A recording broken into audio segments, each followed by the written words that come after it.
Saravá a todos os orixás.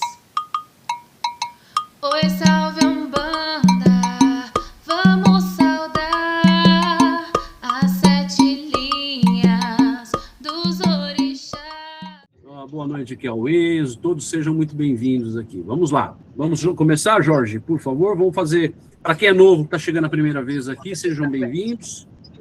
Para quem for assistir depois também sejam muito bem-vindos.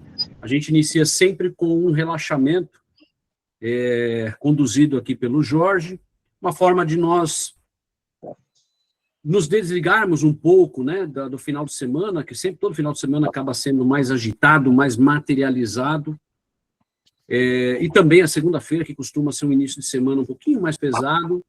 Então, a gente costuma entrar nesse momento de relaxamento para chegar num estado alfa, que se a gente consegue chegar nesse estado alfa, a gente consegue assimilar melhor tudo aquilo que vai ser dito e a gente aprende muito mais fácil. Tá bom? Então, deixa eu só liberar aqui mais um. A Solange está entrando aqui. Muito bem, Jorge. Fique à vontade. Hoje, o nosso relaxamento vai ser na força de Oxóssi e Oxum. Então, espero que todos aproveitem e entrem no estágio alfa mesmo. Vou pedir para que vocês fechem os olhos. Puxando os nomes, o externo, e automaticamente abrir para o interno.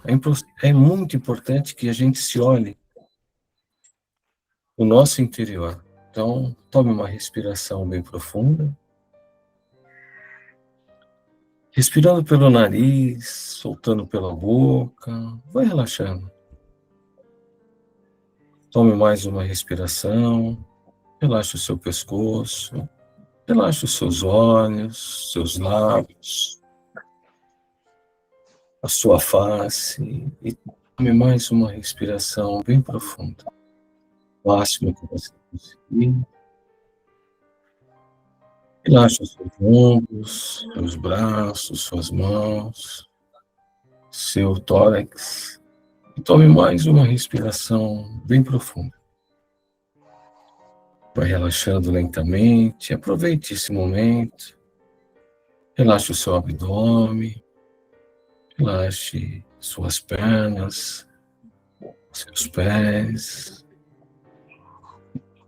Tome mais uma respiração bem profunda. Se houver alguma parte tensa, vai relaxando. Aproveite esse momento. Ele é único e ele é seu. Eu vou pedir para que você comece a visualizar uma luz verde. Deixe que essa luz comece a percorrer pelo seu corpo e deixe que ela se expanda no ambiente em que você está nesse momento. Essa luz começa a formar um portal. E é um portal onde nós poderemos conhecer as forças emanentes do nosso Pai Oxóssi. Tome uma respiração bem profunda. Vamos passar por esse portal, um a um, no tempo de cada um, e entrar na morada de Oxóssi. Como você imagina a morada desse Pai tão maravilhoso?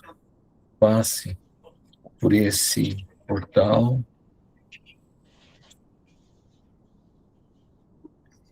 e comece a passear nessa morada com os caboclos e caboclas que Pai Oxóssi permitiu passear com você essa noite. Vocês estão muito bem acompanhados. E comece a caminhar por a mata, a escutar o canto dos pássaros, a visualizar os raios do sol passando pelas copas das árvores, e esses raios de sol aquecem a sua face, como se estivesse agradecendo a sua presença. Tome uma respiração bem profunda, o máximo que você conseguir. Você consegue sentir o cheiro da mata, aquele cheiro úmido, e comece a conectar ao sagrado a força de Pai Oxóssi. Você escuta, nesse momento, o som de água correndo, como se fosse um rio. E eu vou pedir para que você continue caminhando. E com essa sensação que você está sentindo nesse momento, com força emanente do Pai Oxóssi. E esse rio que você começa a visualizar te leva a uma cachoeira. E essa cachoeira é da Mamãe Oxum. Toma uma respiração bem profunda. Aquela luz verde que você visualizou no começo começa a tomar uma forma, como se fosse uma redoma em torno de cada um de você. E ao visualizar a cachoeira, Mamãe Oxum convida você a fazer um grande círculo em torno dessa cachoeira, onde formaremos a nossa egrégora hoje. Cada um no seu tempo, comece a dar a mão um ao outro. Perceba quem está à sua direita, quem está à sua esquerda. Sinta a energia que essa pessoa te transmite e deixe que essa energia passe para outra pessoa.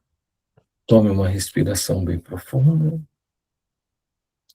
E ao centro desse lago, onde você visualiza a cachoeira, está a Mamãe Oxum.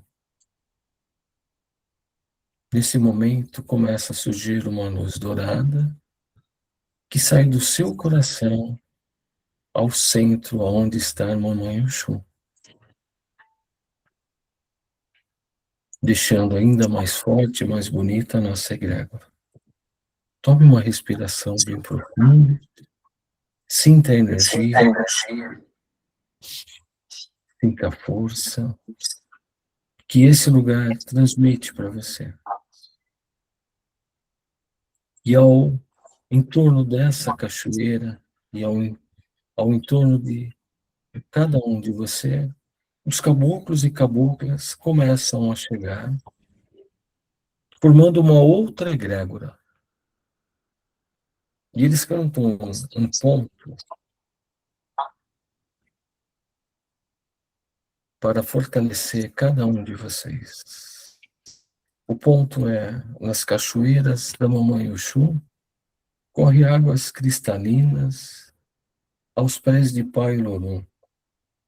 Pai Olorum, sentado às cachoeiras, das águas cristalinas que Jesus abençoou.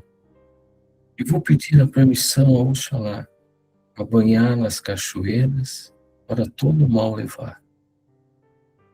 Perceba que os tambores começam a tocar, os caboclos começam a bradar.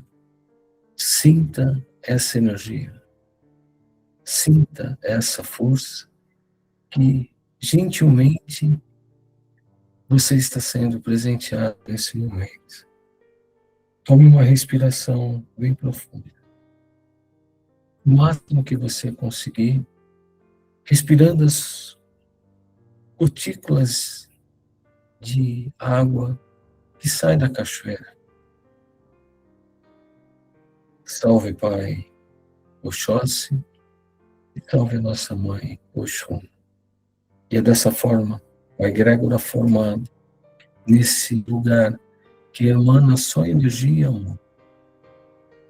Eu peço que vocês continuem com os olhos fechados, com a egrégora formada, enquanto o Rogério faz a nossa abertura e a nossa.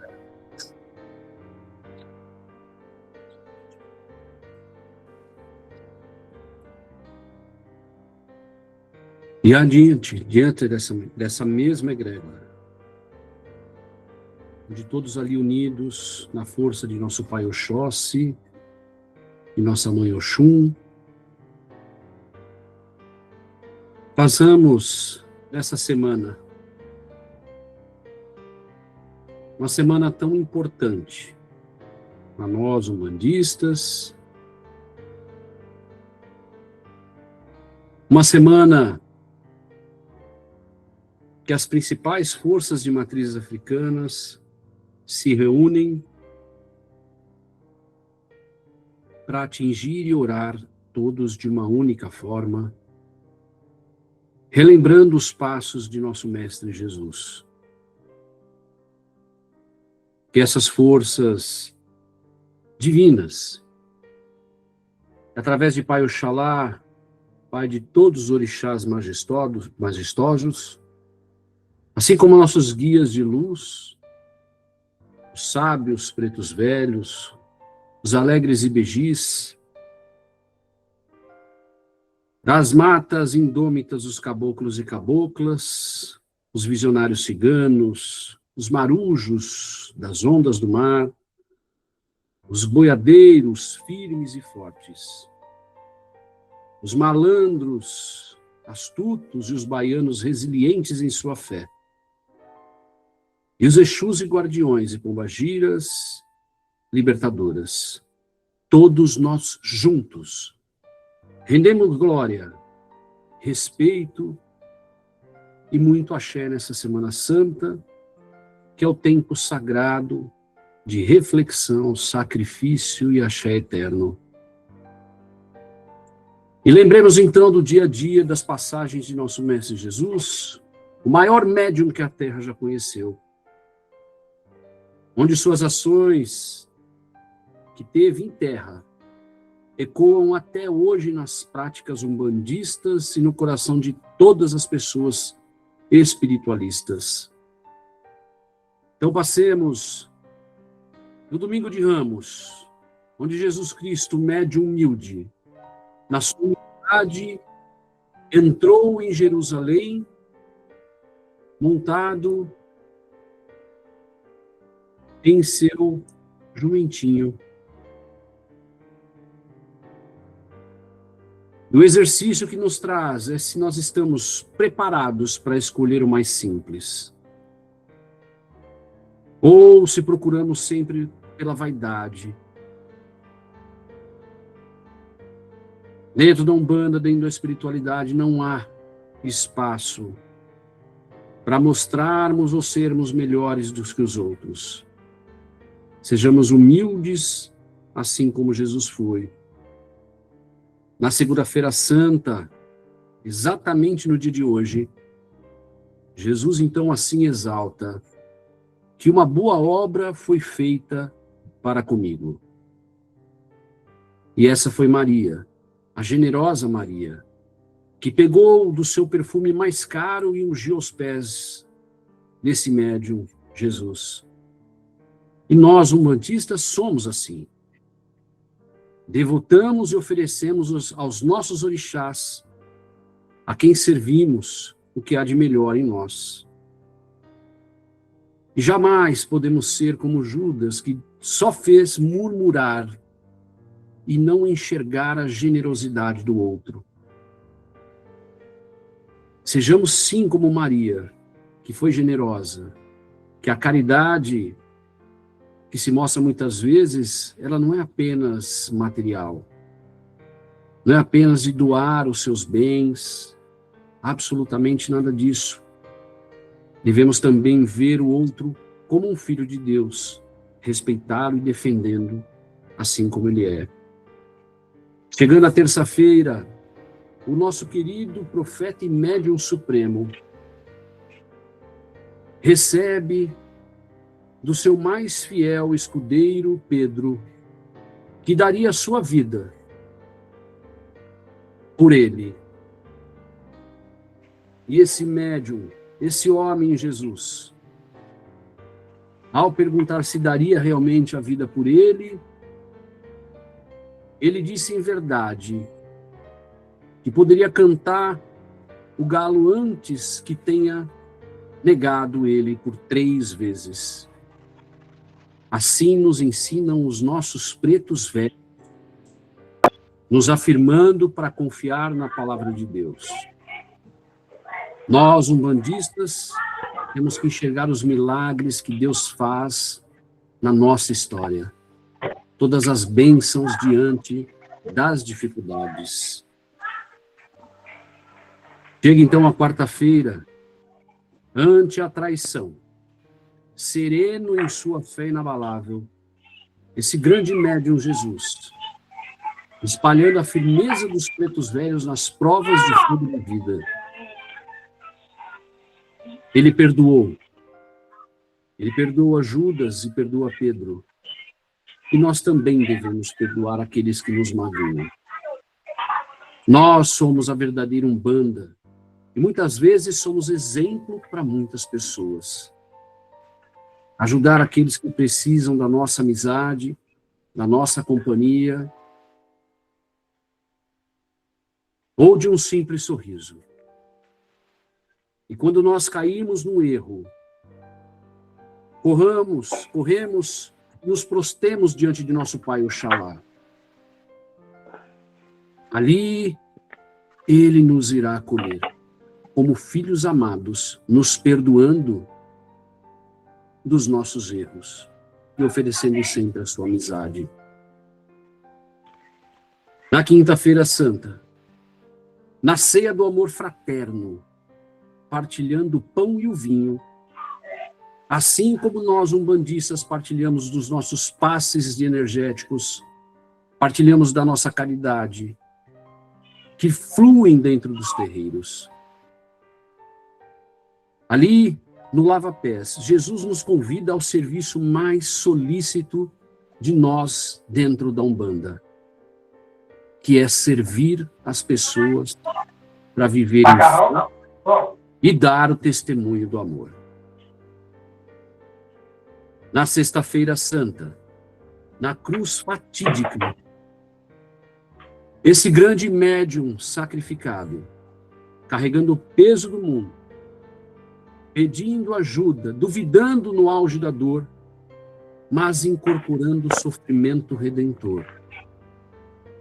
Ensina nós, umbandistas, a dividir as nossas cruzes com os nossos guias e protetores. E que jamais tenhamos dúvida da assistência divina, mesmo quando o coração estiver sangrando. No sábado, no silêncio do túmulo, esse médium da espera paciente evoca a nossa meditação nos terreiros, recolhendo-nos para curar as cruzes particulares de cada um de nós, crescer como seres humanos e brilhar como umbandistas. E no domingo de Páscoa, na glória da ressurreição, esse médium eterno Jesus mata o seu próprio ego e acende em luz, trazendo o axé da renovação vital, inspirando-nos a esperança, com muita fé, e acima de tudo, diante das reencarnações futuras que teremos, para cada vez mais atingirmos o nosso grau de evolução, para que um dia todos nós possamos nos tornar crísticos, alcançando a ascensão espiritual tão desejada dentro da Umbanda. Assim é o caminho que trilha Jesus. Assim é o caminho que trilha o bom umbandista, o bom espiritualista. E diante de todos esses afazeres em vida, por esse grande médium, pedimos a nosso Pai João da Mata, a nosso patrono, humilde curador, que ele possa nos ajudar junto com sua falange de trabalhadores, nos abençoando a cada um dos alunos que aqui estão, iluminando as nossas mentes com a clareza ancestral, fazendo fluir o axé, o acolhimento e o conhecimento das nossas aulas dessa noite. Que sejamos um ponto importante de luz, para que os mensageiros de luz adentrem a crosta terrestre, para que leve aquilo que for necessário aos necessitados, tanto encarnados como desencarnados. Que sejamos um instrumento de paz, de luz e de redenção na vida daqueles que tocarmos e diante da espiritualidade amiga. Que assim seja e assim será. Peço a cada um de vocês que lentamente movimentem os seus pés, movimentem as suas pernas, movimentem as suas mãos, tomem uma respiração bem profunda e vá retornando para o aqui e para o agora. Abrindo seus olhos, mexendo o seu pescoço, balançando de um lado para o outro. Isso. Muito bem, vão retornando. Boa noite para aqueles que entraram aí depois. Sejam todos muito bem-vindos, muito bem-vindas. Todos aí bem, tranquilos? Então, fico feliz, muito bem. Ok, vamos para a nossa aula de número 6. Está aula 5 aqui, mas é aula 6. Vamos dar continuidade aqui aos nossos estudos, dando continuidade ainda dentro da hierarquia de um terreiro, né? Nós já falamos dentro dessa função hierárquica da estrutura física do terreiro, passamos, né, pela estrutura física do terreiro, entendemos o que era congá, o que era a tronqueira, o balé, o roncó, e aí entramos na parte da hierarquia de terreiro, onde a gente já falou sobre a assistência, a importância da assistência, ela faz parte desse nível hierárquico dentro do terreiro. Falamos dos trabalhadores, de uma forma geral, que necessariamente não são aqueles que têm faculdades mediúnicas mais exacerbadas, que possam trabalhar. A gente está falando daquelas pessoas que muitas vezes nem fazem parte ali da nossa corrente, né? Ela, às vezes, alguém que faz a limpeza, alguém que promove o evento, né, que são trabalhadores da casa, não estão ali no chão todas as sextas-feiras, todo sábado, toda segunda, seja o dia que for da sua casa, mas contribui, trabalha, ajuda, desenvolve o centro, faz parte desse núcleo hierárquico. Depois nós falamos da importância dos cambones, que eles ajudam a preparar os trabalhos, estar a serviço da corrente, estar a serviço das entidades, principalmente, né? A importância que tem o Cambone na fase de desenvolvimento mediúnica nossa, ela é fundamental, de fundamental importância. Para sermos bons trabalhadores, sem dúvida alguma, precisamos ser bons filhos de fé, né? Bons cambones, para que a gente possa ali apresentar o nosso trabalho futuro. Depois dos cambones, aí falamos, né, o que o cambone nunca deve fazer, citamos cada um daqueles casos. Aí entramos nos médiuns propriamente dito, falamos sobre a importância dos médiuns, dissemos aqui, né, que se não tiver médium dentro de um terreiro, que é o que intermedia a comunicação dos espíritos com aqueles que ali vão procurá-los, não há o que se falar, não há o que se falar de terreiro. Então, o médium é um papel fundamental ali dentro, seja ele médium de incorporação, de psicografia, não importa a sua faculdade mediúnica, mas um terreiro, ele não vive sem esse médium de forma mais ostensiva. E hoje nós vamos falar aqui, dando continuidade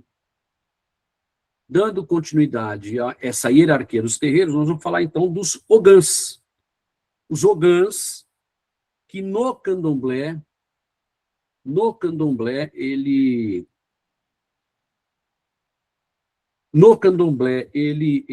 além da função, isso é importante a gente ter em mente, tá? Porque Se vocês forem abordados um dia ou estiverem falando com alguém que vem, né, de um candomblé, a posição de Ogã para eles é totalmente diferente para nós umbandistas. Totalmente diferente. O Ogã no candomblé, ele pode ter diversas funções, inclusive a de servir as entidades em terra. Então, por esse motivo, em muitos terreiros de Umbanda, o Cambone também pode ser chamado de Ogã. Não é incomum nas umbandas mais traçadas, aquelas umbandas que trazem um pouco mais do candomblé, chamar aquele Cambone de Ogã. Por isso que eu quero que vocês prestem atenção nessa diferença. O Ogã que nós tratamos ali na nossa umbanda é o tocador de atabaque. É o nosso chamador de pontos, aquele que vai sustentar a casa, né? Espiritualmente através do som dos seus atabaques, das curimbas. Esse é o Ogã tradicional dentro da Umbanda. Já no Candomblé, leva-se o mesmo nome Ogã, e ele, além de ter os seus afazeres instrumentais ali no percussionismo, para trazer o axé, ele acumula outros serviços muito semelhantes ao nosso Cambone. Por isso que dentro do Candomblé, esse nome Ogã, você vai perceber que ele tem mais coisas atribuídas a ele. Obrigado, pai. Muito obrigado. Tem mais coisas atribuídas por ele. E o Ogã do nosso terreiro, ele fica mais restrito a ser o puxador de pontos, aquele que vai tocar, aquele que vai dar a abertura, a sustentação e a finalização dentro desse processo. É o responsável, vamos dizer assim, direto pela parte rítmica do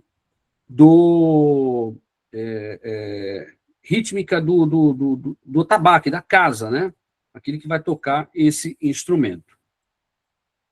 Cada atabaque que vocês sempre vão ver dentro de um terreiro, cada atabaque, ele é consagrado.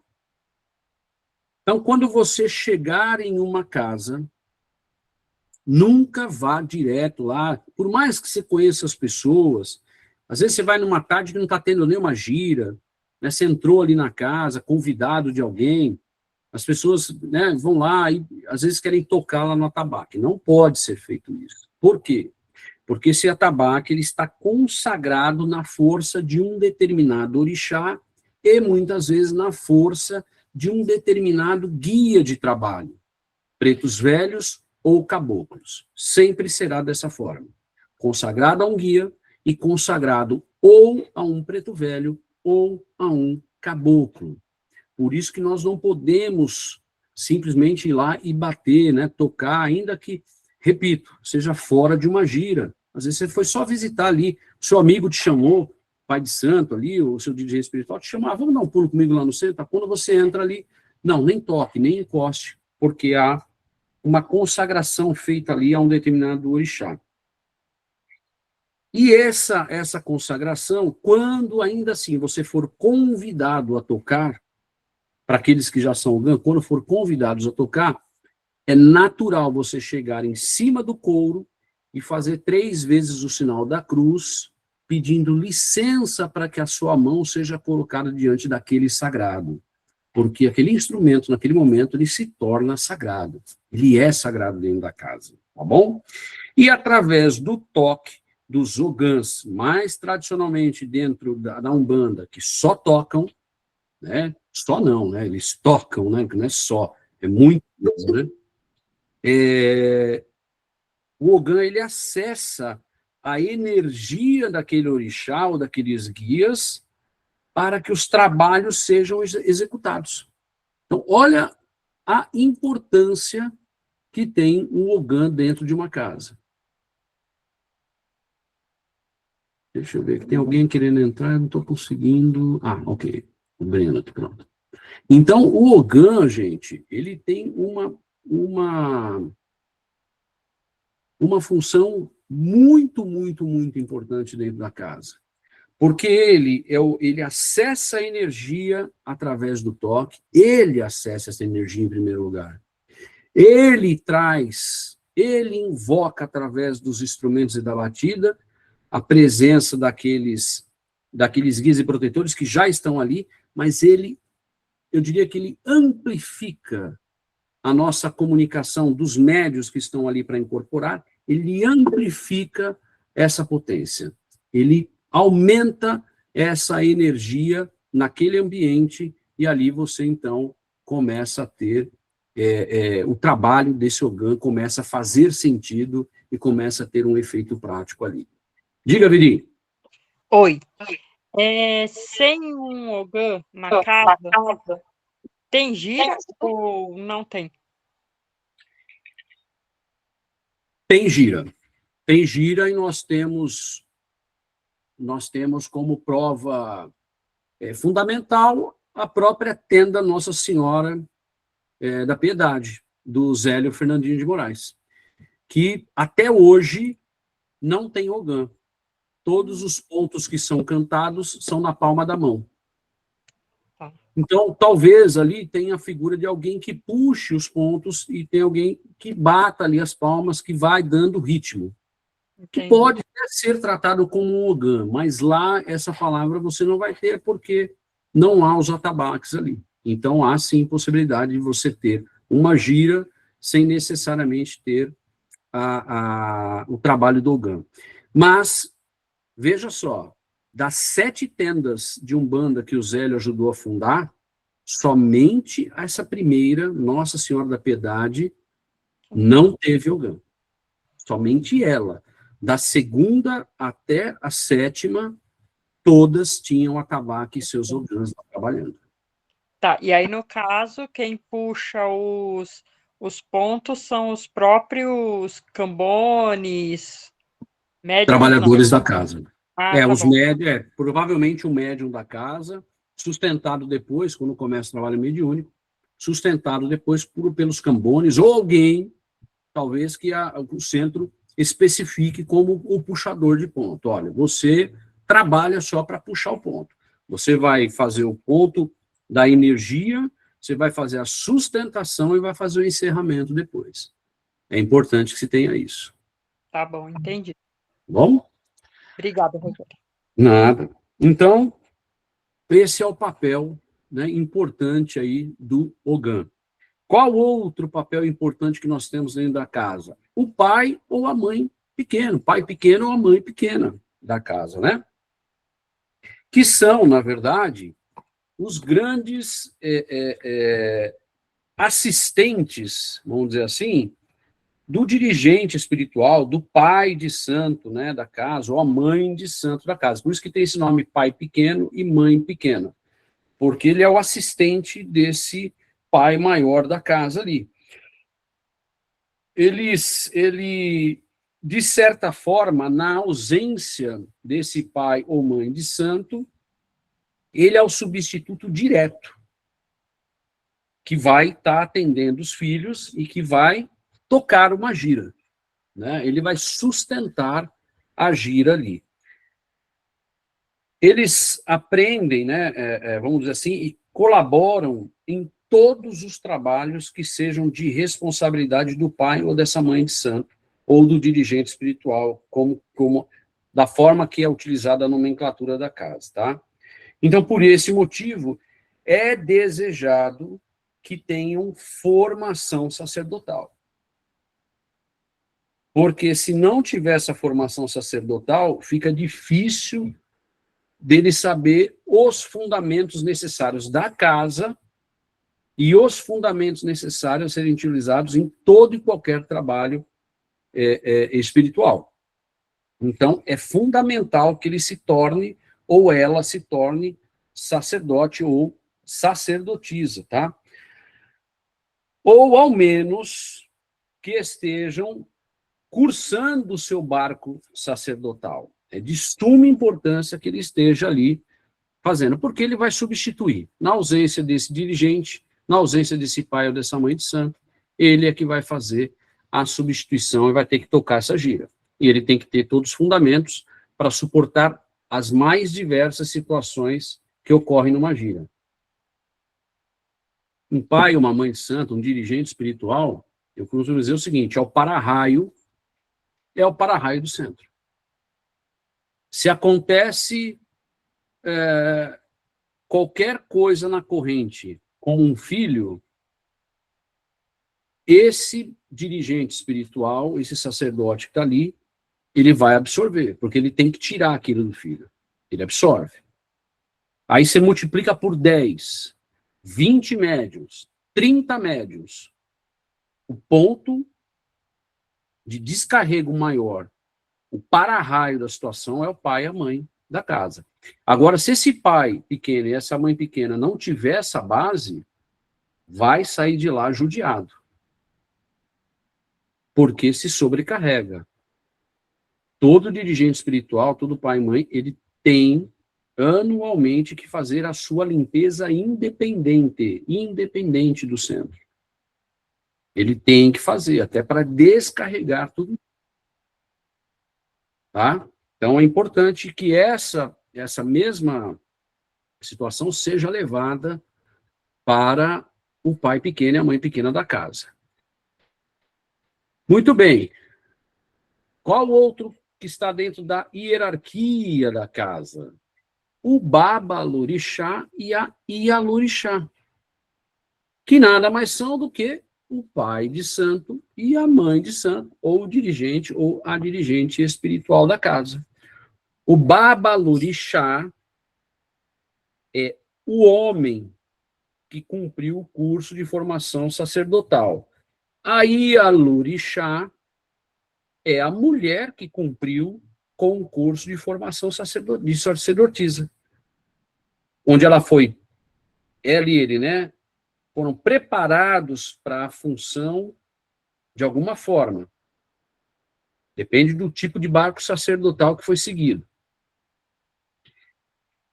O imprescindível é que tenha prestado todas as obrigações a todos os orixás, de maneira sempre assistida por seu pai maior, né? Ou seja, um pai, um sacerdote ou uma sacerdotisa experiente que tenha levado esse barco sacerdotal junto com você.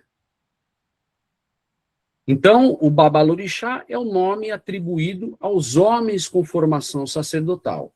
E as Ialorixás são as mulheres com formação sacerdotal. Eles são os responsáveis principais pela condução religiosa de um terreiro.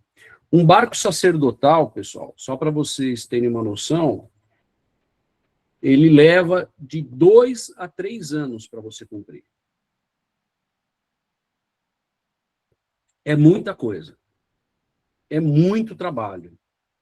É muita oferenda que você faz. Você tem as deitadas que você faz, você tem muitos rituais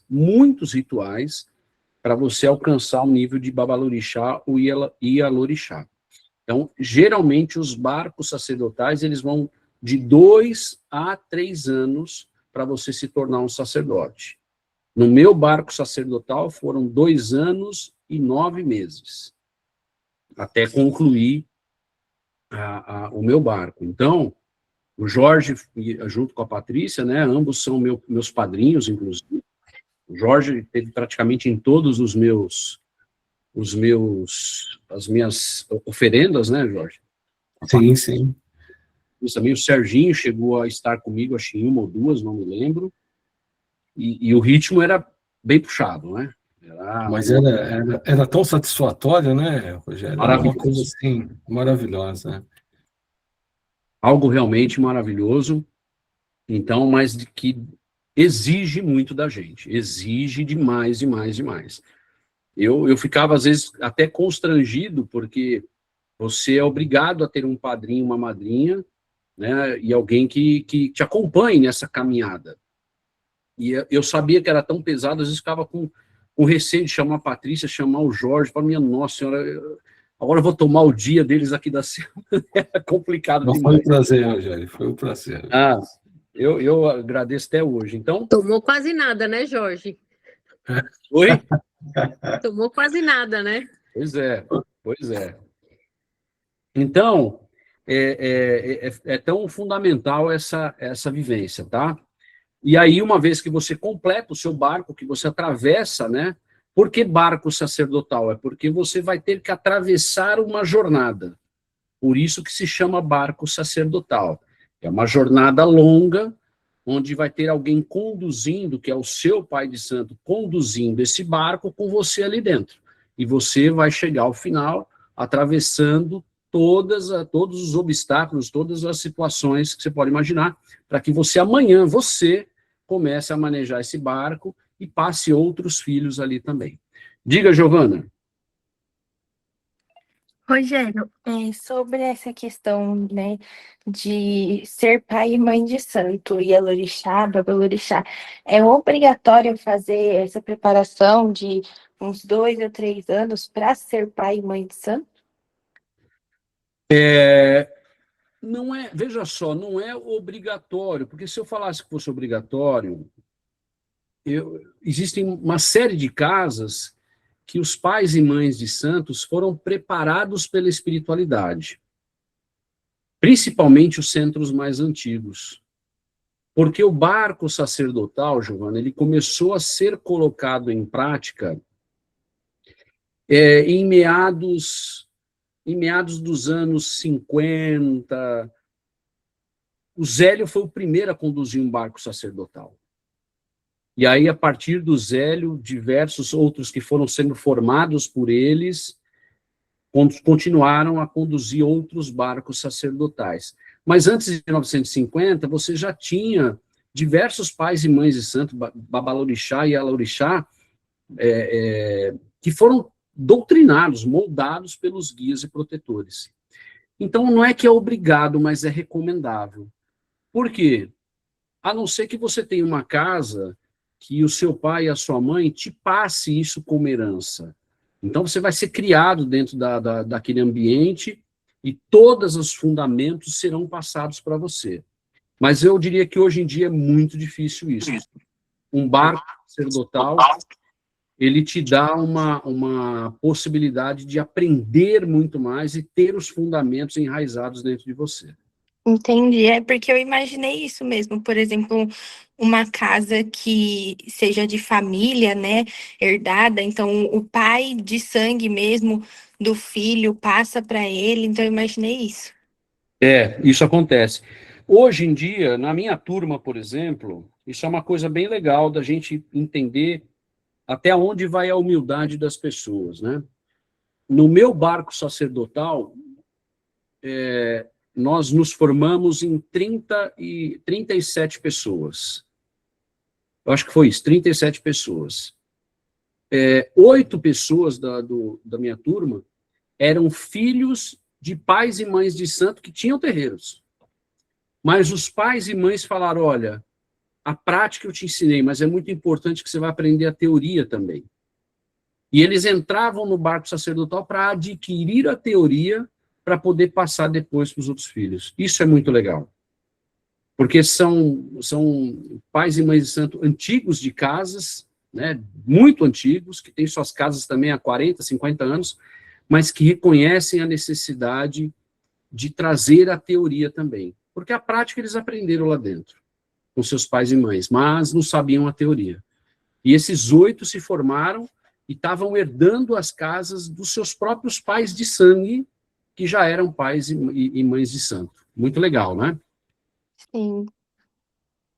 Então, essa palavra Babalorixá, ou Ialorixá, significa Baba é pai.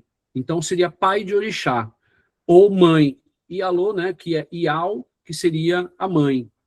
Então, o pai de orixá ou mãe de orixá. Isso é uma expressão que nós não devemos levar ao pé da letra, né? Porque quem somos nós para ser pai de algum orixá, né? Sempre ao contrário, eles que são nossos pais e mães, né? Mas é o que foi colocado pelo meio, principalmente vindo do candomblé. Tanto que tem muitos que se incomodam em ser chamados de pai de santo. Eles falam que são zeladores de santo, que é o que? Eu cuido do santo. Mas eu jamais sou um pai ou uma mãe. Quem sou eu, né? Sou muito pequeno perto disso. Então, eles se colocam como zeladores de santos, tá bom? Mas só para vocês saberem o que é um ou o que é o outro. Que mais? Vamos, depois, seguindo essa hierarquia, nós temos o Babalaô. Então, lá, nós tínhamos ali atrás o Babalorixá, que é aquele formado dentro do barco sacerdotal, que atravessa todo esse tempo para se tornar Babalorixá ou a mulher Ialorixá, mas tem um grau ainda depois, que é o Babalaô. E qual a diferença para o Babalaô? Vamos entender aqui. A palavra Babalaô, ela serve tanto para homem como para mulher. Então, é um grau acima do Babalorixá e da Ialorixá. Ele é um grau acima. Então, essa expressão, Babalaô, vai servir para os dois, para o homem ou para a mulher. Significa o revelador do segredo, o pai do segredo.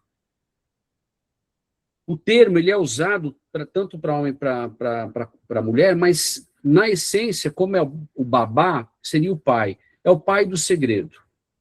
Ah, mas para a mulher se aplica? Sim. A mulher também ela vai ser o Babalaô. Né? Eu tenho E. E O isso, F. tem, então, acho que aqui, quem está falando aqui? Desculpa. Eu Deixa tenho ver se tá G. perto. Hugo, Deixa eu só fechar aqui o dele aqui. Pronto. Então, esse termo ele vai ser usado para os dois. O Babalaô, após cumpridas todas as obrigações para os orixás, para você se tornar Babalaô, você tem que prestar a última obrigação, que é a obrigação Aifá. A obrigação Aifá, que é o orixá responsável pela transmissão de todas as informações, tanto do presente como do passado e do futuro, que vem do plano espiritual para o mundo dos encarnados.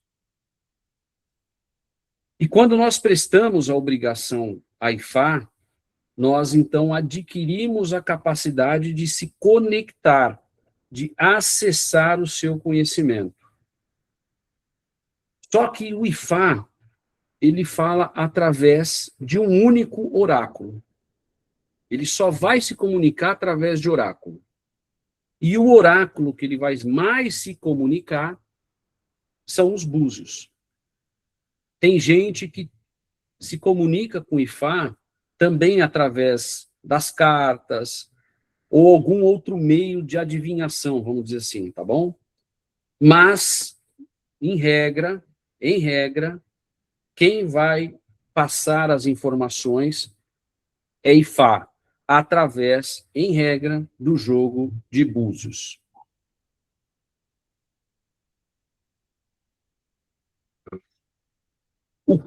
Quando você utiliza dos búzios, você consagra esses búzios, você vai consagrar esses búzios na força de cada um dos orixás. Por isso, se no seu barco sacerdotal for oferecido para você a condição de se tornar um Babalaô, você já tem que determinar isso desde o primeiro orixá que você vai fazer a obrigação. Por quê? Porque você vai ter que consagrar um búzio e vai ter que fazer uma preparação um pouco diferente já desde o primeiro orixá, que é Oxalá, por exemplo, que é o primeiro orixá que a gente faz a consagração no nosso barco sacerdotal. E aí eu vou ter que fazer em todos os orixás essa mesma preparação um pouco diferente apenas do Babalorixá, que é para que eu possa consagrar lá no final Ifá. Vocês entenderam a diferença aqui? O babalaô é aquele que vai jogar búzios no final. Tem muita corrente da Umbanda que não concorda com o jogo de búzios dentro da Umbanda. Existem muitas frentes de Umbanda que não concordam, tá bom? E devem ser respeitadas porque têm os seus fundamentos, tem a forma que enxerga, a forma que assim é determinado pelo pai ou pela mãe da casa. Porém, há também um grande número de umbandas cujos seus pais e mães de santo, cujos seus babalorixás se tornaram babalaôs e que jogam os búzios também. Tá bom?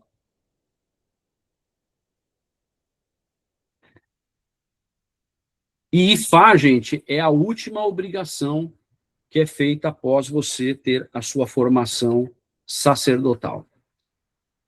Aqui o pai Ronaldo Linares, ele é babalaô, tá vendo?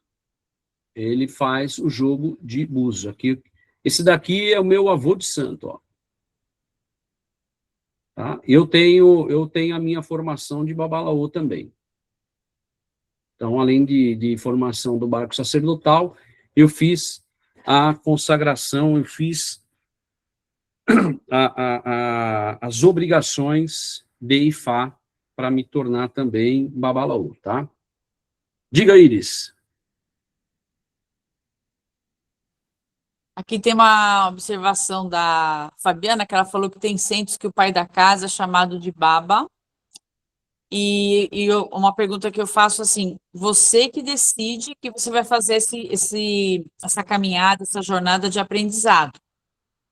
Você teve assim alguma inspiração dos guias ou das entidades te falando isso, ou você resolveu? Então, são duas coisas aí. Duas perguntas importantes. E eu vou voltar até para o babalorixá primeiro, em cima da sua pergunta. Como é que a gente sabe se a nossa caminhada ela é sacerdotal ou não? Caminhada sacerdotal, ela é um chamado mesmo. Ela é um chamado. É por isso que você vai ter dezenas, centenas de filhos numa casa, mas você não vai ter duas pessoas capazes de ser sacerdote. Porque o sacerdote é uma entrega muito grande. É uma entrega muito grande. Você está todo momento atendendo os filhos da casa com as suas dúvidas, você está atendendo chamados de pessoas de fora. Iris, você está entrando com outro aqui só para eu saber?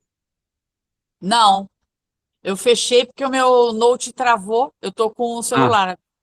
Então tá bom. Então... Meu Deus. Não, eu já vi aqui que era só para baixar a mão, só, não tem, já me identifiquei. E então você tem que ter disposição, muita, mas extrema paciência,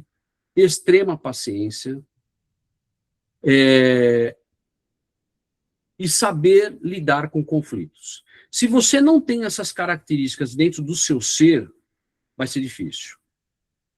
Vai ser muito difícil você se tornar um sacerdote ou uma sacerdotisa. Porque são situações que você vai dar no dia a dia. Você tem que ter a vocação para ensinar. Você tem que ter a vocação para ouvir. A vocação para falar a palavra certa. Então, se você não tiver essas vocações, fica difícil. Geralmente, quem identifica essas vocações é o próprio pai e mãe da casa, o dirigente espiritual da casa, que vai percebendo, conhece todos os filhos e fala, você tem vocação sacerdotal. E é importante que ele fale. É importante que ele fale. Por quê? Porque a Umbanda tem que crescer. A Umbanda tem que crescer. Você não pode achar que só você é o sacerdote, ali ninguém mais tem potencial. Pelo contrário. Um dos papéis do sacerdote é olhar todo mundo e conhecer todo mundo ao longo do tempo. Para aí ele chegar e falar, não, esse tem vocação ou essa tem vocação sacerdotal. E vai falar, e orientar a fazer. Já para Ifá você vai observando, por isso que eu sempre falo para todo mundo, comece já desde o primeiro, mas eu não sei se eu quero, não tem problema. Comece desde o primeiro orixá. Porque você já tem que ter uma preparação diferente. E aí, lá na metade, você vai identificar se você quer ou não. Lá na metade, não é nem você. A própria espiritualidade vai falar, ó, você não tem vocação para isso, cai fora. E aí você até termina de consagrar tudo, mas você não põe em prática. Mas a espiritualidade vai te dizer, vai te mostrar se você vai ter a vocação para isso ou não. Por quê, Iris? Você, assim como eu sei que a Patrícia também faz, óbvio, minha esposa está aqui, eu sei que ela faz. Mas você também faz, bom, a Iris faz mapa astral. Correto, Iris? Sim, Você lê baralho também, oráculo? tarô. Tarô. Muito bem. Qual é o principal que você tem que ter para o mapa e principalmente para o tarô? O que você tem que ter que te torna diferente? O mapa é muito estudo, muito estudo, não parar de estudar sempre. Primeira Tarô, coisa importantíssima. o tarô também eu fiz curso, mas assim, o tarô é um pouco mais intuitivo. Ele é Isso. mais intuitivo. Ele é mais intuitivo. O mapa astral é muito estudo. A prática, né, que vai te qualificando cada vez mais. Mas o tarô é mais intuição. Veja só, e tem um elemento muito importante da intuição. Você tem que deixar a sua criatividade florir. Porque você vai ver uma carta com um significado, uma chave, uma coisa, e aí você tem que dar uma interpretação, você tem que ter uma história para tudo isso. Intuitiva, mas você tem que ter ela. Então eu falo que quem é racional demais nunca vai conseguir ler tarô, nada de oráculo. Porque é o preto e o branco. Não, isso daqui, não, ele está me dizendo, essa aqui acabou. Ah, mas como assim? Acabou. É só isso, não vai dar certo, tá bom? Passar bem. E não é assim. Não é Não é, não e acabou. não é assim, é florear a história, realmente. Pai Ronaldo Linares, ele fala que você tem que ter imaginação. Um bom oraculista tem que ter imaginação. Porque ele vai contar realmente uma grande história em cima de tudo isso. Para ligar todos esses pontos. Por isso que o racional já não. Por isso que eu te falo que lá na metade você vai identificar se você consegue ser babalaô ou não. É uma mistura, né? É uma mistura. Verdade. Ah, legal, entendi. Muito bem, vamos lá, vamos dar continuidade então. Aqui nós encerramos essa parte de hierarquia dentro da Umbanda. E aí nós vamos falar então a partir de agora sobre a preparação e as recomendações, ou seja, os preceitos principalmente, que existem dentro da Umbanda e que são tão solicitados aos médiuns trabalhadores de suas casas. E aqui eu peço uma especial atenção, porque isso daqui faz toda a diferença na nossa caminhada mediúnica. Toda a diferença na nossa caminhada. Preparação e recomendações. Que é mais conhecido para os umbandistas e para os espiritualistas de uma forma geral, porque todos, de alguma forma, fazem os seus preceitos, e eu diria que praticamente todas as religiões têm os seus preceitos, mas nós vamos entender um pouquinho melhor. A palavra preceito, a gente tem que analisar ela como um conceito prévio, ou seja, alguma coisa antes do trabalho ser realizado, antes do início de um trabalho espiritual. Preceito é tudo aquilo que se deve preparar antes do trabalho, daquilo que vai ser exercido diante do sagrado naquele determinado momento.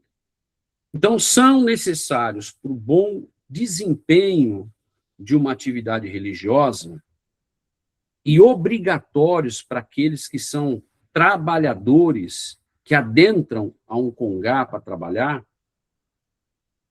esse preceito. E muitas vezes é bastante recomendado esse preceito para assistência. Mais uma vez, é que eu não separei aqui, mas deixa eu ver se eu acho aqui. Se tiver fácil, eu já pego para vocês e mostro. Aqui no Livro dos Médiuns, nós temos um capítulo que ele fala do fluido universal. Então, ele fala assim,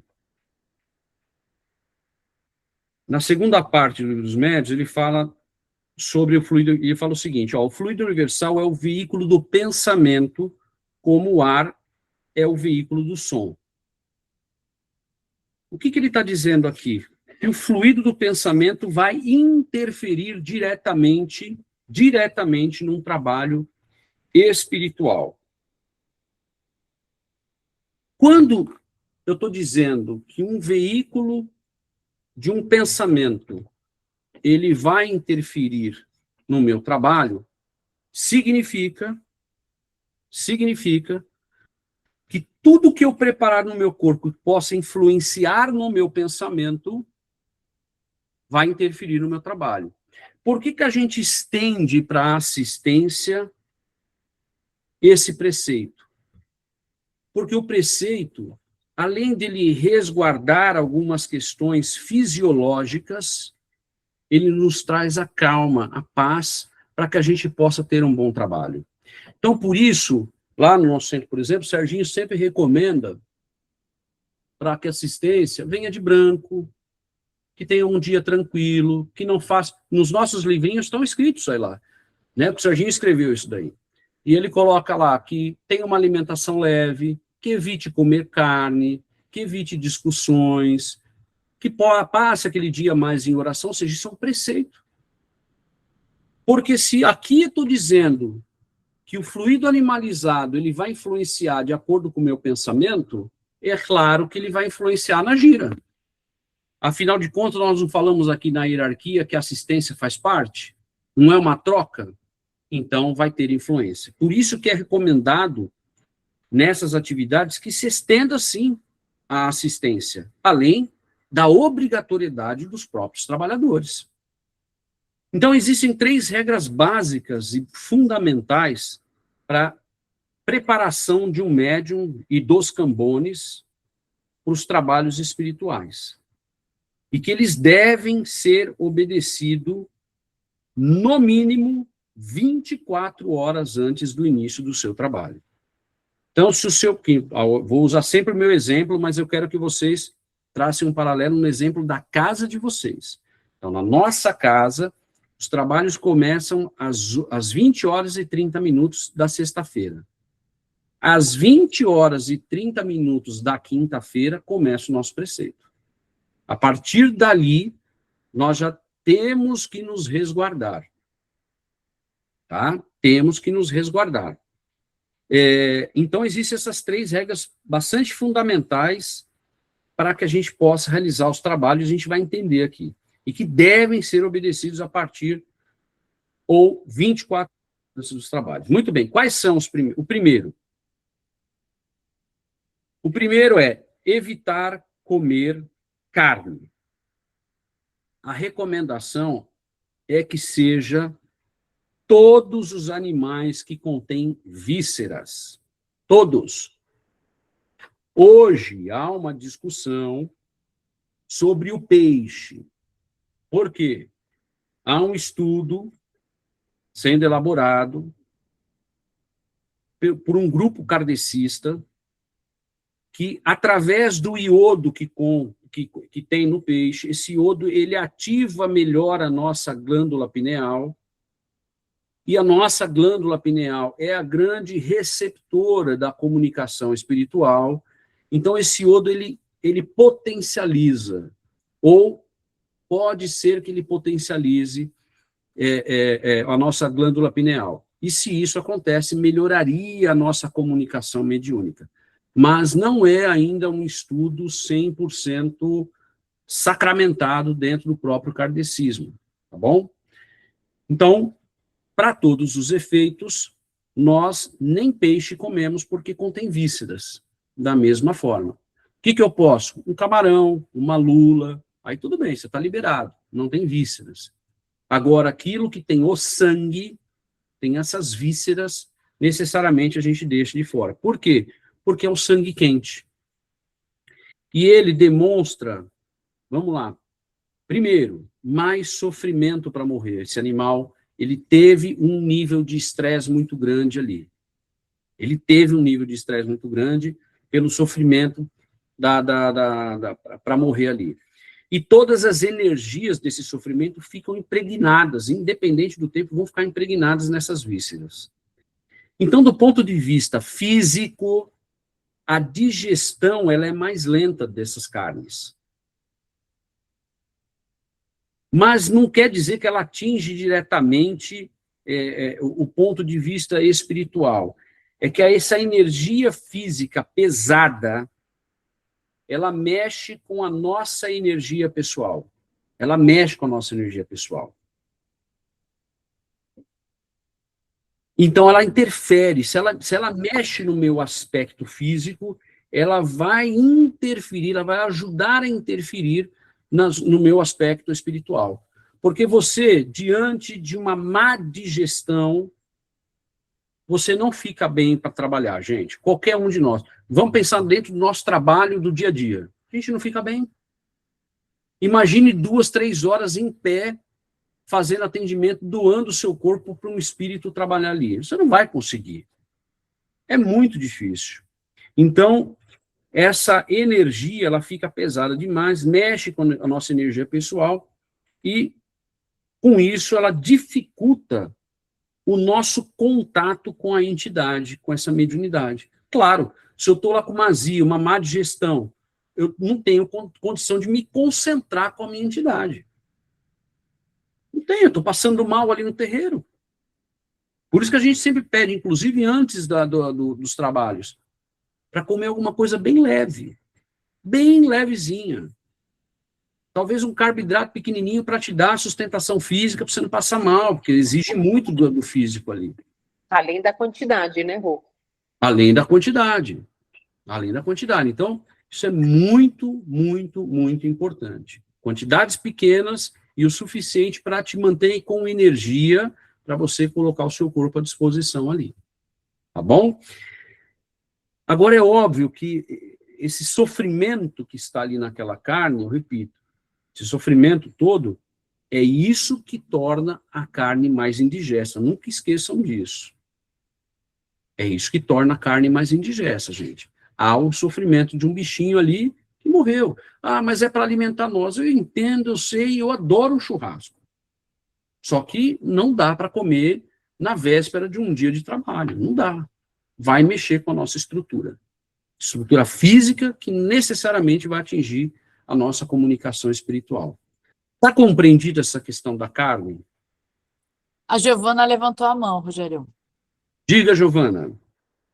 Rogério, então, eu só queria saber, assim, qual que foi a principal diferença que você notou em você ou nos trabalhadores da corrente depois que você começou a falar que não seria ideal nem a carne branca, porque quando a minha avó estava lá, né, a gente sempre, ela ia nas sextas-feiras lá em casa, e daí meu pai sempre falava, tem um peixe, tem um frango para você. E daí depois, quando eu comecei a fazer o preceito, meu pai falou, mas a sua avó sempre comia frango, sempre comia peixe. Eu falei, pai, mas agora não pode, né? Então eu queria saber qual que foi a principal diferença que você notou, assim. Giovana, a principal diferença que eu venho notando são os relatos dos próprios médiuns, do quanto melhorou a sua comunicação, o seu trabalho, a sua disposição de ficar ali horas em pé, e você sabe que nós, olha só, os mais antigos trabalhavam, as giras terminavam por volta ali eu estou falando dessa última safra que estava lá no centro, tá? Terminava por volta das 11h30, no máximo meia-noite. Hoje nós começamos no mesmo horário, 8h30, e pelo volume de pessoas que vão, a gente está terminando 2h da manhã o trabalho. Então, e os médios saem de lá, o Renato, que ele não está aqui presente, acho que com a gente hoje, Mas ele me mandou um relato dele hoje maravilhoso. O quanto expandiu a mediunidade dele, ele está muito conectado com outras entidades, não só de trabalho dele, com outras entidades que estão vindo através dele também. Então, eu entendo que, repito, acho que melhora a sua comunicação é a sua disposição para o trabalho. Se melhorou a sua disposição para o trabalho, mais conectado você está, mais você tem condição física de se manter no trabalho até tarde. Eu acho que isso é a principal situação aí que eu coloco, viu, Giovana? Mas, ó, faz sentido mesmo. porque a proteína, da forma que ela vem, a gente come, a gente às vezes não observa, né? Ou deveria ter, de repente, observar. Eu estou há 30 dias, completa domingo agora, 40 dias, sem comer carne vermelha, porque eu estou jejuando. E eu confesso para você, eu morro de vontade de comer uma carne vermelha, mas ao mesmo tempo eu não sei se eu quero, porque eu melhorei a minha disposição física de forma absurda, gente. Vocês não têm noção. Eu durmo muito melhor, eu acordo muito melhor, eu não sei, eu tive, e não me faz falta. Não me faz falta. Então, assim, eu gosto, eu adoro. Nossa, uma boa picanha, quem não gosta?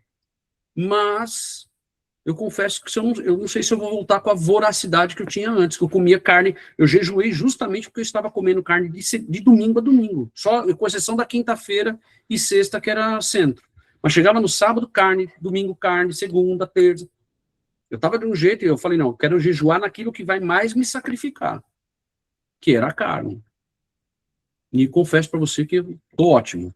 E não sei se eu quero voltar a comer. Tem coisas... Ô, Cida, diga, pode falar, Cida.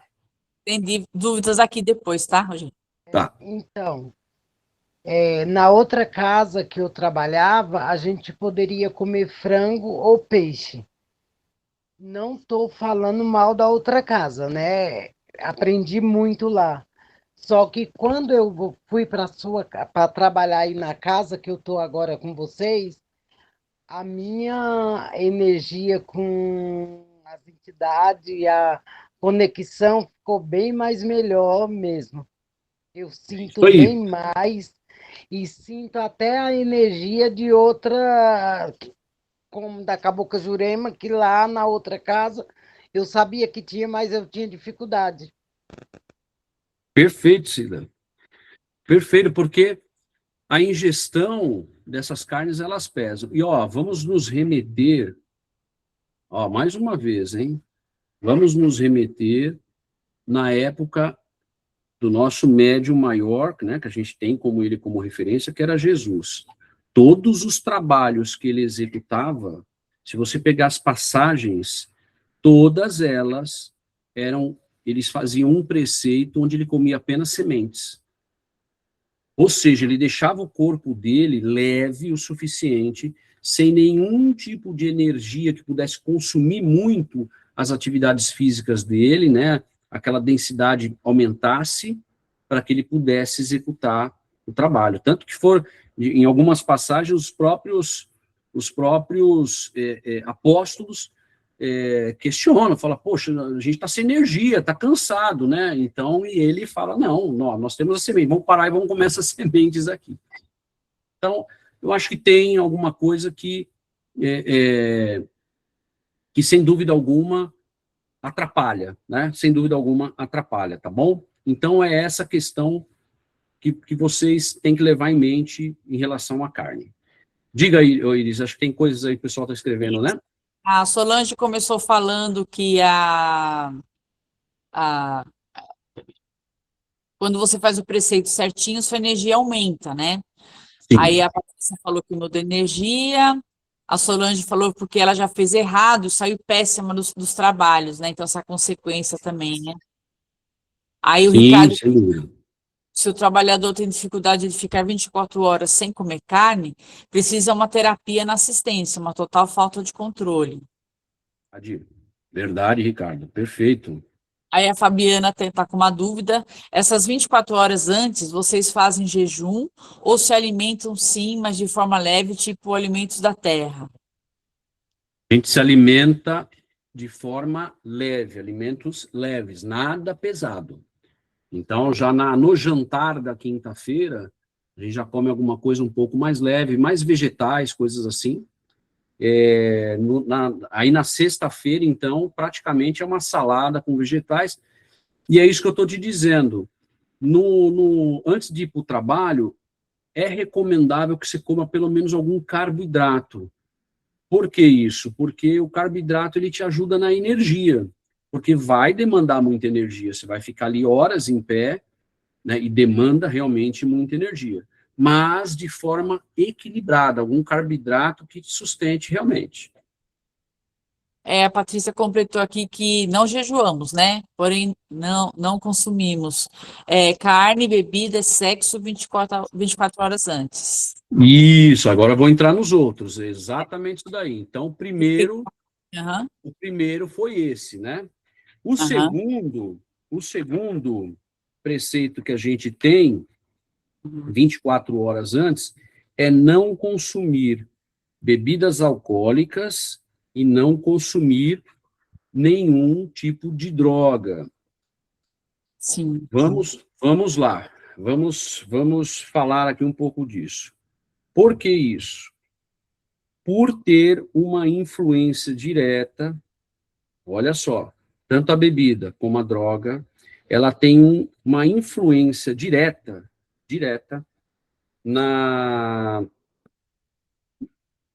em mudar o nosso estado físico e o nosso estado de consciência. Ele também afeta no contato da aproximação dessa entidade. Tá? Por que ele afeta na aproximação da entidade? Porque essa entidade, ela só precisa do seu fluido puro para se conectar. Mais para frente, nós vamos ver que nós nos conectamos com as entidades baseado no nosso fluido animalizado, na nossa essência. Então, tudo aquilo que eu coloco para alterar o meu estado de consciência de forma através de bebidas alcoólicas ou drogas, a gente afasta, na verdade. Então, o corpo com álcool, o corpo com as drogas, ele altera o nosso campo energético. Ele já tira a gente da nossa própria essência. Então, ele atrapalha a estabilidade da energia e da entidade. Com exceção de remédios psicotrópicos controlados que a pessoa toma, ela tem que tomar. Ela está medicada, ela precisa tomar. Então, neste caso, e tão somente apenas neste caso, é que pode continuar. Para quem está tomando um remédio controlado, vai sentir uma dificuldade inicial de conexão. Vai sentir. Não vou dizer para vocês que não sente. Mas com o tempo, e sabendo dessa necessidade patológica desse médium, a própria entidade começa a estabilizar essa energia entre médium e ela. Tá? Então, esse é o campo das exceções. Muito bem. Não quero ser bombardeado aqui por ninguém, hein, gente? Isso aqui, eu estou falando de estudos de norte a sul do país. Não é a opinião do Rogério aqui. É aquilo que a maioria da doutrina passa. Mas eu até posso me posicionar pessoalmente nesse caso também, porque, afinal de contas, eu dirijo uma casa. Muitos hoje falam do uso do Daime, né? Se pode, se não pode, se há uma doutrina religiosa, se na Umbanda aceita, se não aceita, como que funcionaria isso? Aqui nós temos que ter bastante atenção. bastante atenção. Essa, a utilização dessa... Tem um outro nome também, é o Daime...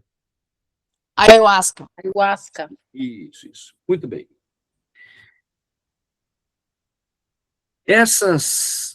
A utilização do Daime, ou da Ayahuasca, a consagração, a gente tem que entender que ela tem uma origem doutrinária. Ela tem uma origem doutrinária. E a origem doutrinária religiosa é aquela que surgiu em 1930, na Amazônia, e quem trouxe isso foi aquele mestre, o mestre Irineu, para quem não conhece, o Raimundo Irineu Serra, que foi quem trouxe o Daime, a Ayahuasca, para consagrar dentro da religião dele. E, paralelamente ao mestre Irineu, nós tivemos ali depois a combinação através da religião do juremeiro, que é uma outra religião, tá certo? E nós tivemos depois a união do vegetal, que também a união do vegetal é uma religião à parte. Muito bem. Se eu estou dizendo que o Daime, ou a Ayahuasca, ela pertence a essas religiões, são consagradas diante destas religiões, diante de um conceito de pagelância, ou seja, de povos originários que utilizavam esse conceito. E se você olhar o conceito espiritual dessas religiões, em nada tem a ver com a Umbanda. Porque são conceitos religiosos. Quem já viu a consagração, por exemplo, da união do vegetal ou dos juremeiros, eles se colocam todos debaixo de uma tenda, todos ali vestidos iguais, e todos preparando e cantando, entoando pontos próprios das religiões deles. Eu acho que trazer isso para a Umbanda, agora estou dando a minha opinião pessoal, trazer isso para a Umbanda, não sei se é o melhor caminho, porque a gente está misturando conceitos. Nós estamos consagrando uma ayahuasca dentro da Umbanda, onde a gente não está trazendo os fundamentos da ayahuasca para a Umbanda. A gente está consagrando para ver se aumenta o nosso nível de conexão. Só que aí, com a espiritualidade, só que aí eu trago vocês para o raciocínio. Se eu não posso ter a bebida alcoólica ou a droga, de uma forma geral, porque ela altera meu estado de consciência, me tira da essência pura, que é o meu canal de comunicação com os guias e protetores, a ayahuasca vai fazer a mesma coisa. Então é por isso que o Irineu, o mestre Irineu, por isso que a juremeira, por isso que a união dos vegetais não tem incorporação. Não tem incorporação. Os fundadores das consagrações de ayahuasca não têm incorporação. Por quê? Porque eles utilizam aquilo para uma limpeza emocional nossa apenas. É uma limpeza emocional, gente. Então, hoje, estão trazendo para dentro da Umbanda esse conceito que eu repito, vai fugir daquilo que a Umbanda nos traz. Eu lamento se tem gente aqui que na sua Umbanda pratica, eu lamento não, aliás, eu respeito, por favor, eu respeito, se dentro da sua Umbanda você faz isso. Mas eu, dentro dos fundamentos que eu aprendi, e o que a maioria da literatura traz para nós, de outras experiências de outros pais e mães de santo, todos falam a mesma coisa. O espírito precisa da sua essência natural para se comunicar com você. Se você tem um estado alterado de consciência químico que eu falo é introduzido pelo próprio vegetal da ayahuasca, que alterou de forma artificial a minha consciência, eu perco a minha comunicação. Eu vou me comunicar com qualquer outro, porque, de fato, para quem já fez a consagração, você eleva espiritualmente, você abre uma série de portas, você tem uma série de você se redescobre, né? a ayahuasca, ela te traz esse descobrimento de si mesmo, aprofunda o seu conhecimento emocional, resolve muitas coisas, talvez muitas crenças que a gente tem são quebradas ali, e é por isso tudo que você, muitas vezes, né, acaba indo no banheiro ali, vou usar esse termo aqui, me perdoe, mas você defeca ali, não é isso? Vomita, tem tudo isso, né? Eu nunca consagrei a ayahuasca, mas pelo que eu li a respeito e vou atrás, você tem esse tipo de renovação. E aí é justo, é bacana você consagrar com este sentimento. Pô, legal, eu sou o primeiro a apoiar, se isso vai te revelar, vai te trazer, pô, show, maravilhoso. Agora, trazer isso para dentro da Umbanda, eu acho que é um desrespeito com a consagração, porque a gente não vai trazer o elemento da consagração dentro da Umbanda, então acho que a gente está desrespeitando isso, e não vai te ajudar a conectar com as suas entidades. Diga, Iris. Eu vou colocar aqui sobre a ayahuasca e o Daime, que eu tenho bastante, assim, conhecidos aqui em Peruíbe tem bastante isso, né? E depois a dúvida do chat aqui. Eu acho que é outro foco, né? É outro foco. Na verdade, você está sendo muito correto nessa separação, porque é usado o termo miração, né? Quando atinge aquele estado alterado, vamos dizer assim. Miração que é ver, né? Você vai ver. Né? Então, por exemplo, quando você está recebendo uma entidade, é outro papel que você tem ali como médium, você está sendo um transmissor. E ali, na verdade, a miração é um contato com você mesmo, para resolver as suas coisas. Você não pode fazer uma miração, que eu até fico espantada de ser usado para você receber uma entidade com a miração, não tem muito sentido, né? Essa colocação.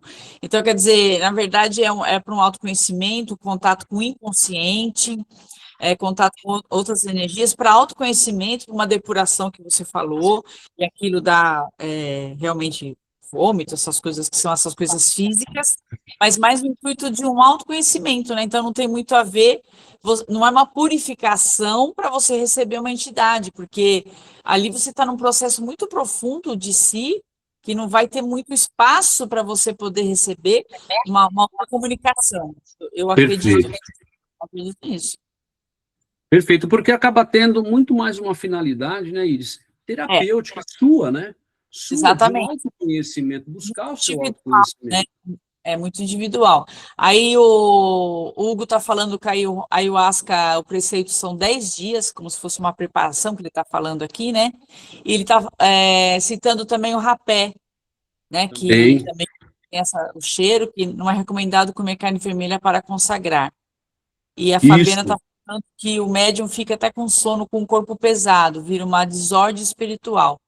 Eu acho que é um contato ali com energias que você está, vamos dizer assim, é uma dissolução da matéria do corpo para um contato com uma coisa mais elevada e etérea, ou sua presença eu sou, o que for que a pessoa for entrar em contato. E já vi curas de pessoas que eram viciadas no Daime, que é uma coisa um pouco mais regrada, de uniforme, mais contato realmente com a religião católica, de você conseguir curas, né, de pessoas compulsivas com referência a vício, mas é muito individual, né? Eu acho que é uma coisa mais individual do que uma prestação de serviço, assim, espiritual com a entidade como é na Umbanda. Eu acho que são 2 departamentos, né, na minha opinião, né? Perfeito, Iris, é isso, são 2 departamentos. Veja só, eu vou trazer para vocês aqui agora o meu lado terapêutico aqui. Quem já fez treinamento comigo sabe como que funciona o treinamento, tá certo? O que acontece? Qual é o princípio ativo da ayahuasca? O DMT. O DMT é o princípio ativo, é um psicotrópico, né? Ele o DMT, gente, para quem não conhece, ele é como se fosse o responsável pelos efeitos meio alucinógenos que a gente traz e visuais, tá? Então, ele faz parte, ele está ali na ayahuasca. Existem 2 formas de a gente ter o DMT para ter essas alucinações que, repito, muitas vezes elas são fundamentais para um tratamento terapêutico. Fundamentais. Tirando a ayahuasca, como é que eu chego também na mesma condição visual do DMT? Na respiração circular. Quem fez o treinamento comigo, o último exercício que a gente faz, nós ficamos respirando por horas. É verdade ou mentira? Por que isso? Porque eu quero ativar o DMT em vocês. Eu quero que vocês comecem a visualizar todo o passado, todo o presente e a projeção do seu futuro. Por isso que eu falo que é individual. Por isso que eu falo que é algo intrínseco, é você com você mesmo. É tão Por isso que eu acho, para quem faz a consagração da ayahuasca, cara, o momento é seu, é você com você. Esquece a espiritualidade. É o momento de você se descobrir. Certo? Acho que é isso. Aí a gente consegue separar. Dúvidas aí, o Iris? Temos aqui, ó, primeiro falar que foi o Ricardo que falou bastante negócio do ovo, que eu esqueci de falar que ficou para cima, né? Todo mundo falando que é um bom substituto, né? Comer bastante ovos ali, que é uma coisa mais leve.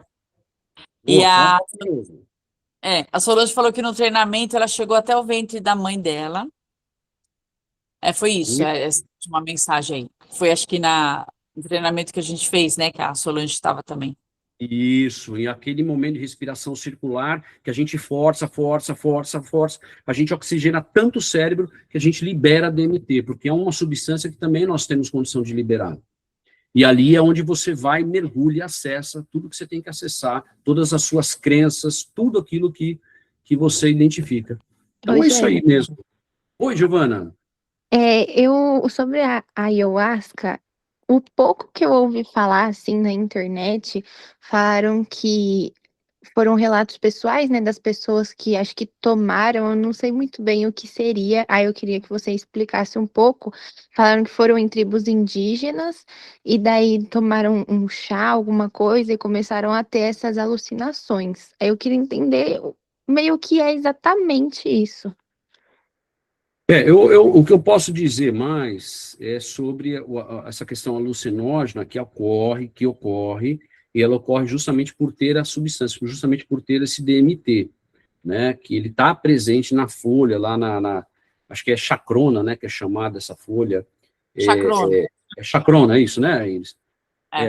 Ele está lá, ele faz parte dessa, por isso que ele te leva a isso. Em relação a tribos, eu já vi também relatos, e é por isso que o pessoal às vezes acaba associando ela a Umbanda. Eu acho que tudo vai depender, Giovana, do contexto, de quem está conduzindo essa consagração, né?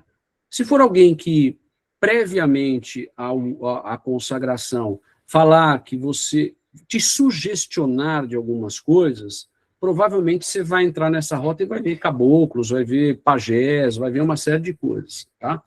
Eu acho que tudo depende de quem está consagrando, ou melhor, de quem está conduzindo essa consagração, que vai poder te dar diretrizes. Mas eu repito, talvez haja até um contato supremo, superior, né? Eu até acredito que possa ocorrer, mas são coisas separadas. A Umbanda, ela precisa de você na integridade para fazer o seu trabalho, então você ali literalmente é um instrumento, enquanto a consagração é para você. Você não tem intermediário, você não tem nada, é você com você mesmo. É o autoconhecimento, a autodescoberta, né? Você não tem nenhuma entidade precisando do seu corpo para passar nada para ninguém. Eu acho que ali é você com você mesmo. Por isso que existe essa divergência, tá bom? Mas é importante que vocês saibam aí, viu, gente? Há um movimento pequeno ainda, mas há da Umbandaime. Ai, gente, não acredito. Sim, há um pequeno movimento. Então, se vocês verem amanhã nos TikToks da vida, nos Instagrams da vida, as pessoas defendendo isso, está surgindo. Eu não posso dizer para vocês que não, e vem com esse nome, Umbandaime, tá? Rogério, o Hugo está falando aqui, né, que ele concorda com o que eu falei, na verdade, que são 2 lugares, né, são diferentes as finalidades, né, e a ayahuasca é a cura pessoal, Umbanda ajuda o próximo, a cura individual cura todas, ou faz você enxergar todo o seu passado, até de outras vidas, você consegue enxergar. A Solange está falando para fazer outro treinamento, e a Fabiana está falando que se existe a Umbanda xamânica, né? Agora, eu queria só uma observação antes de você falar. O Daime, ele tem um ritual de horas, né? Ele tem muita música, canto de hinos de igreja, eles têm todo um paramento, uns uniformes, ficam em roda. Então, assim, fica meio em transe já só ali na música, tal. E tem uma finalidade, você não pode ir lá e falar assim, eu quero consagrar porque eu sou curioso. O ayahuasca também, assim, você conversa com a pessoa que está ali facilitando, o que é que você veio fazer aqui, entendeu? É o que você está falando. Então, muito do dirigente ali saber que não é uma coisa vã, né? Como uma alteração de uma erva que uma tribo pode usar para fazer os rituais, que é diferente, é outra coisa também. Eu acho que a gente precisa a ter acesso a essas coisas. E as pessoas querem um acesso fácil, rápido, para alteração de consciência, que não é a finalidade dessas entidades ali, dessas organizações. Então, aí começa o que você falou, Umbanda, gente. Oi, você foi muito feliz. Só um minutinho, certo? Você foi muito feliz, Iris. Eu acho que as pessoas querem cortar caminhos. Querem um contato, né, mediúnico mais rápido. Sim. Sendo que a Umbanda, a grande luz, né, que nos leva é o tempo. É o viver. Dedicação. Né? É estar ali, é o sentir, é o viver. Poxa, essa experiência foi assim hoje, amanhã é assim. E faz parte do nosso crescimento mediúnico. O né? aprender. Da mediunidade. O ter paciência. Paciência, porque são coisas que amanhã você vai usar. São atributos que você vai usar, e são atributos de orixás que você começa a adquirir. Né? Por isso que eu acho que corremos um risco grande de misturar uma coisa com a outra, porque aí a gente não consegue nem atender uma consagração tão legítima que é da ayahuasca ou do daime, né? Não conseguimos fazer de uma forma respeitosa como deve ser, e não atendemos a Umbanda. Ficamos no meio do caminho. Verdade. E o daime ali, tem até crianças que tomam mas assim, é tudo muito ritualístico, muito respeitoso, muito cuidadoso. Quer dizer, é o que você está falando, começa a misturar para facilitar o acesso de negócio. Bom, a humanidade está realmente... Perfeito, perfeito. Vamos lá, Tatiane levantou a mão, né? Isso, levantei sim. Na verdade, assim, eu sempre tive uma curiosidade muito grande em tomar ayahuasca, né? E mais por conta da questão do autoconhecimento mesmo. E quando você iniciou o assunto, eu fiquei até um pouco preocupada, porque eu fiquei pensando aqui, reflexiva, pensando, será que eu estava misturando as coisas, tentando me aproximar mais da espiritualidade por meio disso? Mas não. Mais a questão do autoconhecimento. E faz sentido pensar que, de repente, essa é uma forma como eu posso comparar a aquela que faz a constelação, onde a gente vai lá na ancestralidade, vai buscar o autoconhecimento. Então, são formas diferentes da gente se conectar com a gente mesmo, para a gente se conhecer, e isso facilita, talvez, o entendimento de outras coisas. Eu estou misturando ou não? Faz sentido? Não, faz sentido. Eu vou te explicar o que acontece, só que são situações diferentes, tá bom? Quando a gente está falando de uma ayahuasca, quando a gente está falando de um daime, do rapé, existem formas de você consagrar de forma respeitosa para adquirir o autoconhecimento. A constelação familiar é mais um trabalho terapêutico que te leva a compreender também, te leva ao autoconhecimento, sem dúvida alguma. Você vai entender ali, talvez, travas na sua vida que são historicamente da sua ancestralidade, ou de algumas negações no seu atual presente de vida, né? No seu atual momento de vida, né? Renegações de pai, de mãe, uma série de coisas que impactam da forma que a Tatiane é hoje, tá? Então, eu sempre serei a favor de que todo médium precisa desenvolver o autoconhecimento. Ele precisa, porque faz parte da sua reforma íntima. Faz parte. Um médium que começa a ter o autoconhecimento, começa a se conhecer, começa a corrigir coisas que vem trazendo do passado, que pode mudar tudo que uma ancestralidade ali atrás já vem carregando, que você possa honrar essa ancestralidade com novas ações para que daqui para frente as coisas mudem.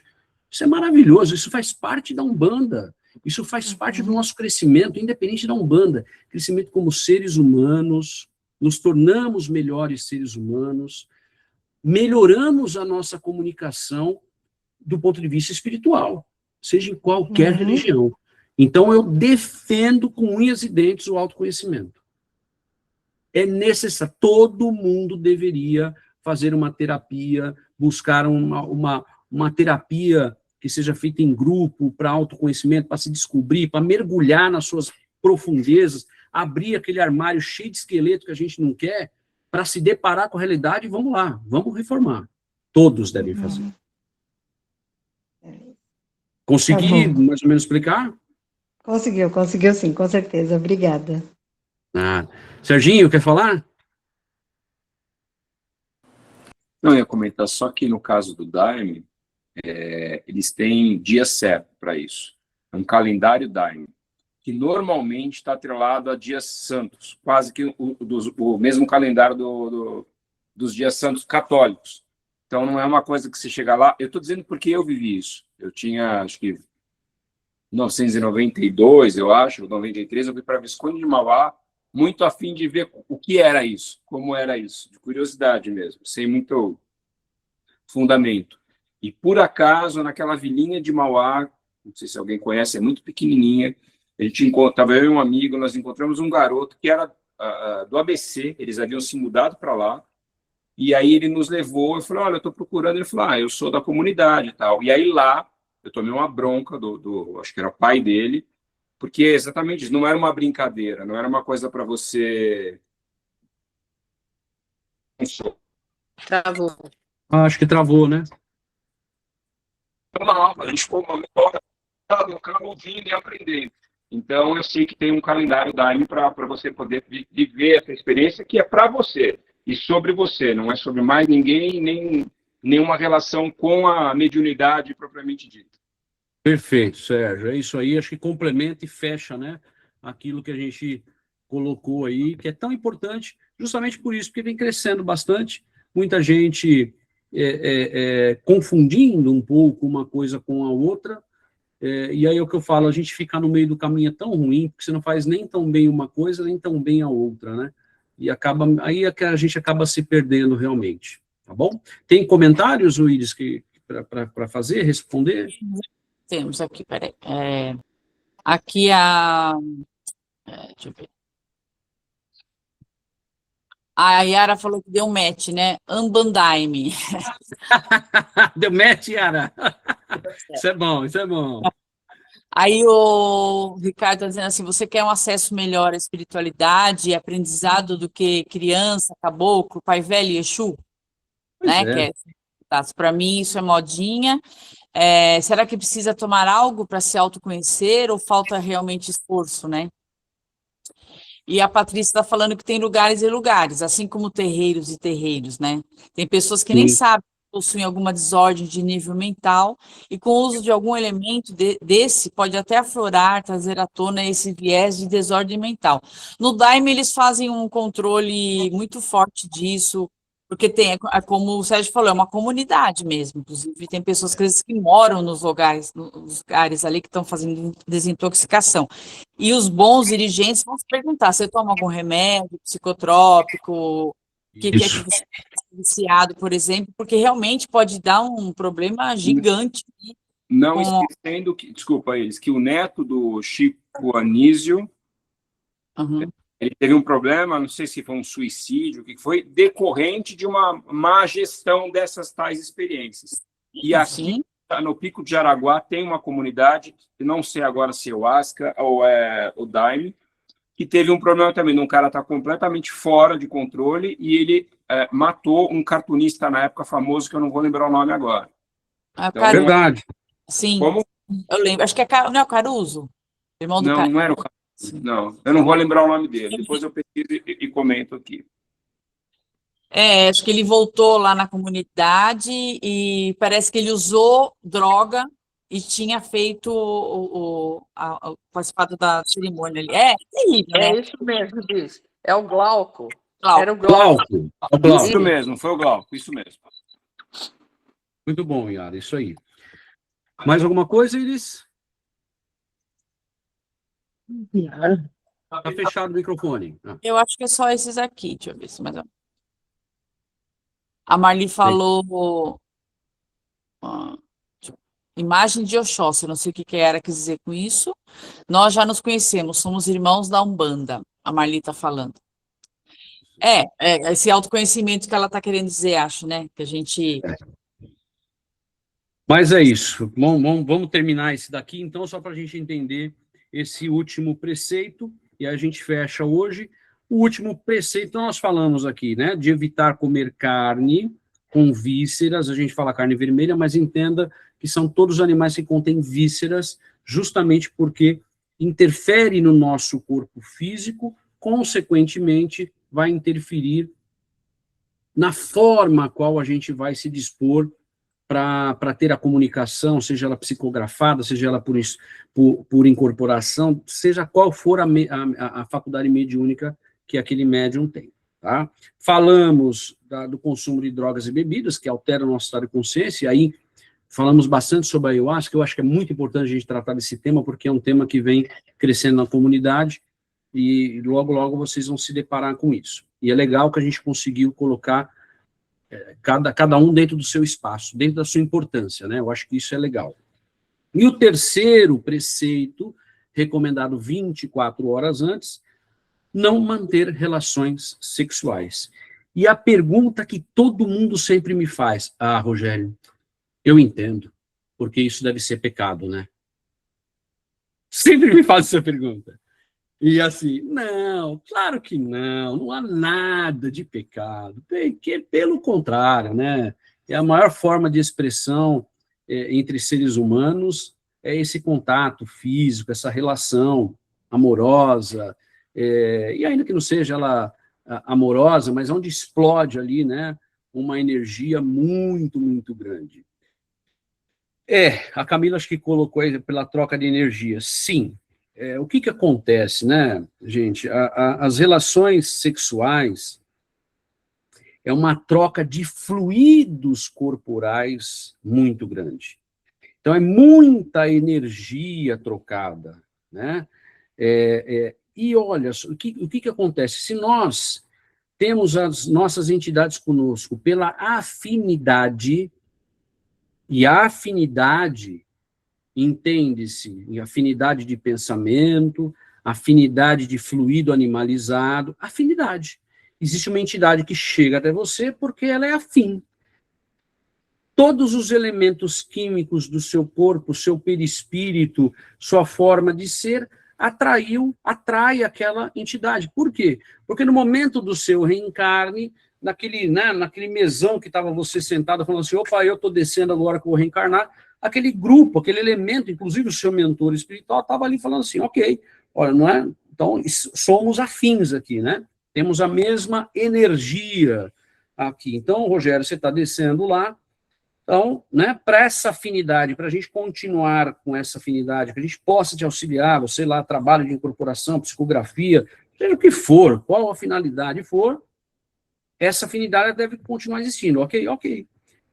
Quando você tem uma relação sexual e que tem essa troca de fluido corporal, essa explosão de energia ali misturada, você perde a sua energia original.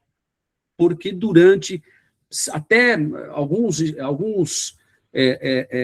estudiosos falam que a gente fica com a energia da pessoa, muitas vezes, até 72 horas. Olha só. Mas vamos dentro daquilo que o preceito nos resguarda. Pelo menos às 24 horas, nós vamos estar com uma predominância da nossa energia natural muito maior. A nossa energia original muito maior. Então, esquecem, não há nada de falar sobre pecado, pelo contrário, é que na conjunção carnal, esse ato sexual, ele tem essa troca de fluidos, né, energéticos muito grandes e que tira a originalidade da nossa energia, naturalmente fazendo com que a entidade não consiga chegar próximo, a nossa comunicação com elas fique um pouco prejudicada, justamente porque eu estou com parte da energia daquela pessoa que eu tive a relação naquele momento, naquele dia, ou seja, como for, tá? Então, a entidade que te acompanha, ela precisa da sua energia pura, da sua energia original, aquela que habitualmente ela já está acostumada com você, né, pela afinidade.